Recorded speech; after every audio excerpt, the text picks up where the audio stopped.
move on to investigations. Since everyone grapples with investigations, it's like this Groundhog Day of investigating the same thing. We learn the same thing, and we don't really learn that actually because it's the thing that we already knew going into it. So let's say that we have an organization, some leaders that want to employ and start using some of these ideas you're talking about. What do you think are some better ideas for them, or some better questions to start asking if they want to learn how to reduce risk more than just explaining one event yesterday? Yeah, so let me share my perspective. So I've seen a fair amount of investigations. One of my roles in corporate oil and gas was responsible for improving the investigation process through the incorporation of human factors, tools, techniques, and etc. And from that experience, a couple interesting things emerged from me. The practical impact of what you look for is what you find. I was able to see that the mental model of the investigators was being reflected in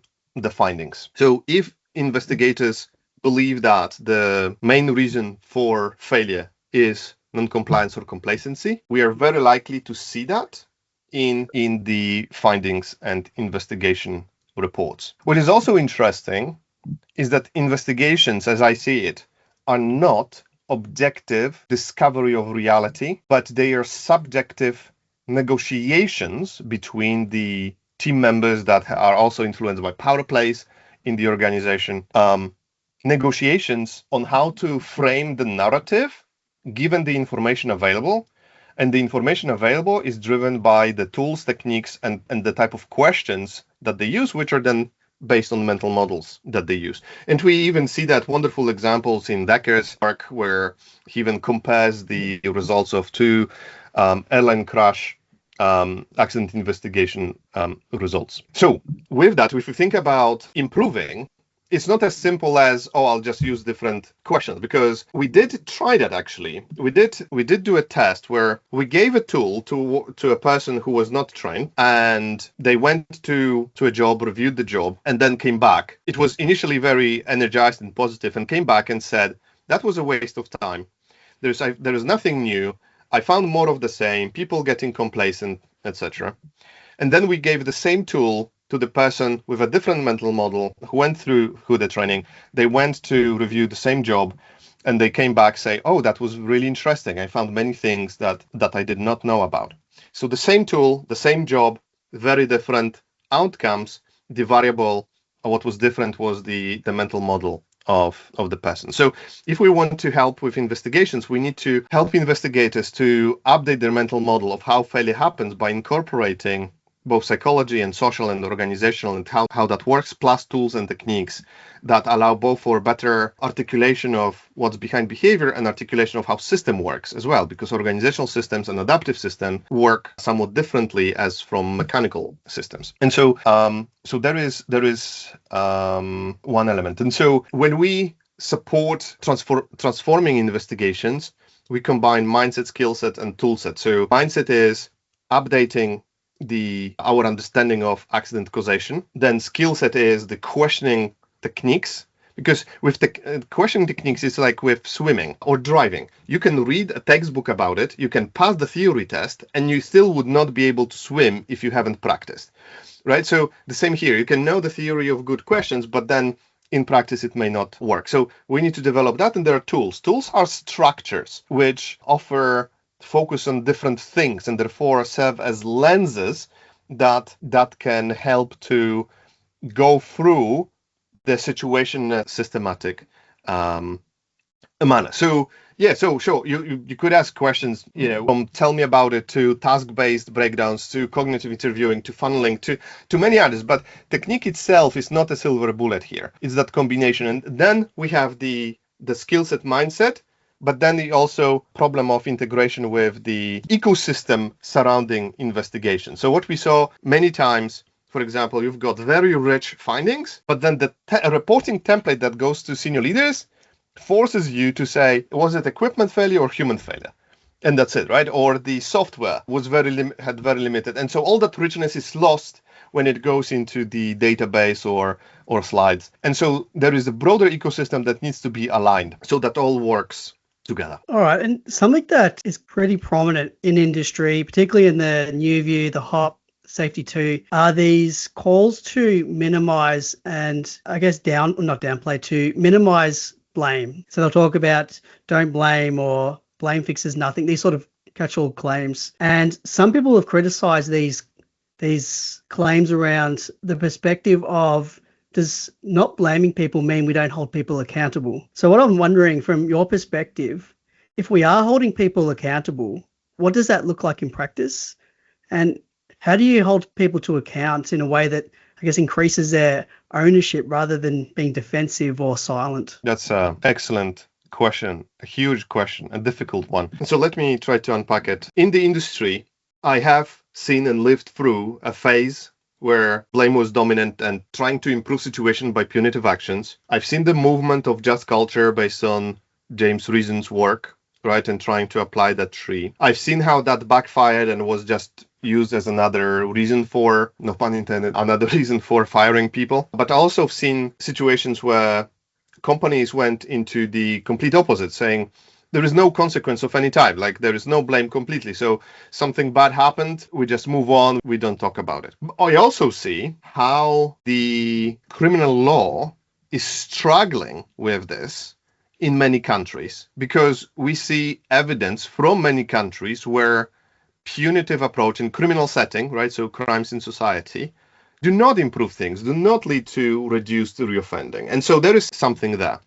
And the next element is that there is an aspect of relationship in all this. The punitive approach tends to be impersonal. So there's a worker who did something, there is a management now who serves as a board of judges, and they do something to that worker. Now, what I've learned is that we need to find a way to recognize what went wrong, what happened, and what did what. And big shout out to Professor Decker for the inspiration around restorative justice, but I also learned how to operationalize this. So the extreme versions of no blame I saw lead also to pathological results, to undesired results, where people learn that they genuinely learn that it doesn't matter, there is no consequence, there is nothing happening.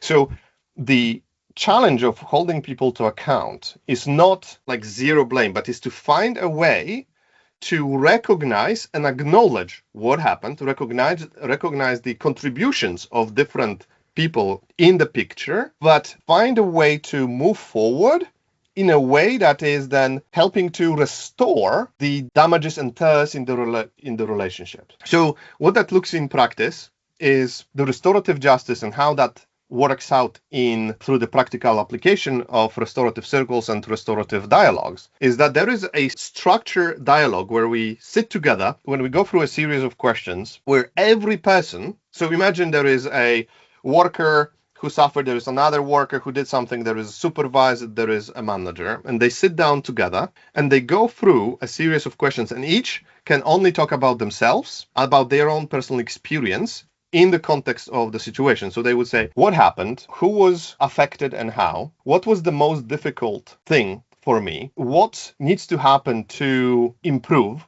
things? And so there is like a series of 7 or 8 questions. So it's not too overburdening. But what it allows to do is to sit down, look each other face to face, and everyone hears the perspective of other people. So now when you say what happened is, workers say their story, the supervisor says their story, the manager says their story. How I was impacted? You hear the raw emotional impact that it had.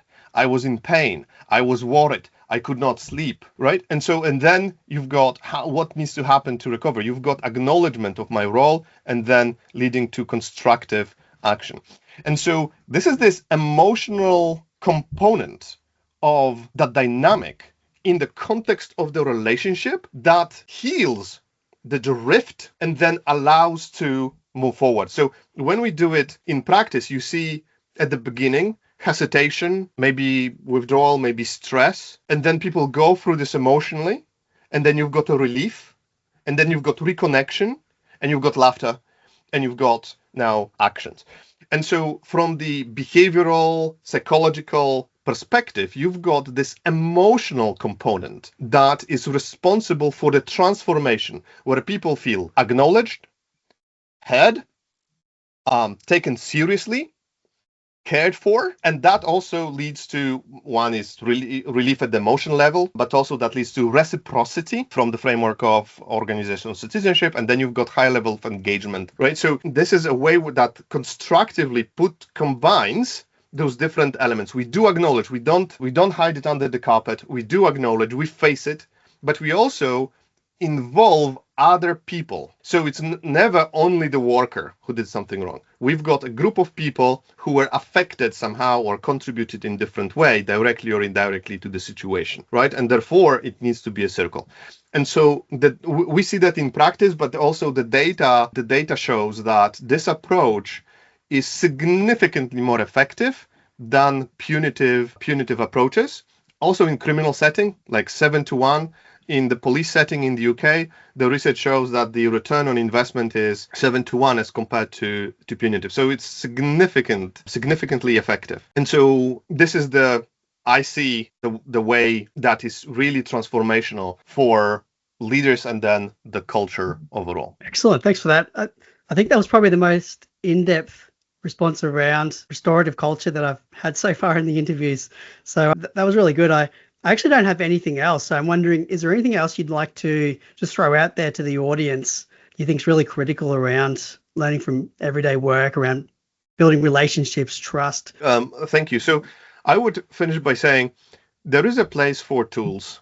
There is a place for, simple techniques, individual questions, etc. But what we see in practice as we support large organizations on transformational journeys is that those, if treated in isolation, just like, for example, I give my leaders simple tools or simple, couple questions to ask, and off you go. Two things tends to happen. Either the findings are still superficial, or it dies out after a while because it's not integrated with the broader system. So there is place for that, but we evolve towards supporting organizations in transformation because we need to combine building mindset at scale if we want to achieve transformation at scale, then integrating skill development into the practical roles, having tools that are tested and give value, but also integrated into the operational routines, right? And there is place for different level of depth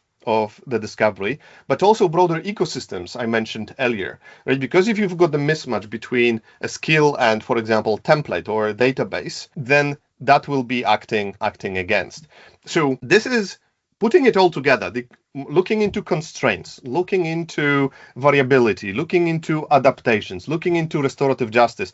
All that represents a significant change in beliefs and practices for large organizations. And therefore, it's not as easy as just, hey, here is a couple questions to go. Sure, give it a go, absolutely, as a starting point. But it tends not to lead to foundational restructuring of the underpinning beliefs, which, of course, is the foundation of culture. So that is my encouragement to everyone who is listening. And it starts with leaders who then take that on board and introduce this to their organizations and support to resource that by creating enabling conditions to make the new practices happen. Excellent. I really appreciate your time, Marcin. It was really fascinating listening to your experience. It's been a pleasure. Thank you so much, Ben, for having me. And thank you again for all the fantastic work that you're doing and all the insights that you're bringing to the HSE community globally.